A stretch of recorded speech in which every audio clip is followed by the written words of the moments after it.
आणि इकडे घरामध्ये आमचं पिटुकलं बघा, टकलू कसं कोपऱ्यात धरून खेळत बसले. 1 महिना झाला फिश टँक काही धुतला नव्हता, तो भरपूर असा घाण झाला होता. मग तो आज धुवायला काढला होता.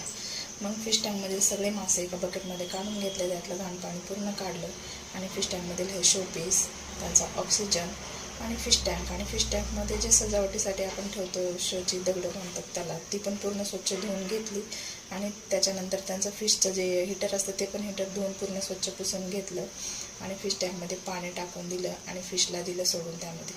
त्यानंतर बघा आमचा फिश टँक असा दिसत होता. त्यांची लाईटिंग वगैरे लावून घेतली, त्यांचं ऑक्सिजन हीटर सगळं काही लावून घेतलं आणि फिशमध्ये दिलं सोडून. त्यानंतर आम्ही घेतले हे मुरकुल तळायला. आमच्या इकडे याला मुरकुलच म्हणतात, तुमच्या इकडे याला काय म्हणतात ते आम्हाला नक्की सांगा. मग मुरकुल तळून घेतले आणि इकडे बघा तिचे पप्पा आणि या पिटुकल्या उंदराचा कसा मेकअप चालू आहे. आणि नंतर अचानक फिश टँकवर लक्ष गेलं तर माझे त्यातील एक फिश मेली होती. त्यानंतर पाहिलं तर दुसरी पण मेली होती, तिसरी आणि चौथी. अचानक पूर्णपणे 4 फिश माझ्या एकदम अशा मेल्या होत्या. त्यानंतर त्या पूर्ण फिश बाहेर काढून घेतल्या आणि नंतर बाकीच्या जे फिश होते त्यांना पाहिजे होतं खायला, मग त्यांना खायला दिलं टाकून. तर चला आजच्या दिवशी एवढंच. तर भेटूया आपण नेक्स्ट व्हिडिओ. तोपर्यंत बाय.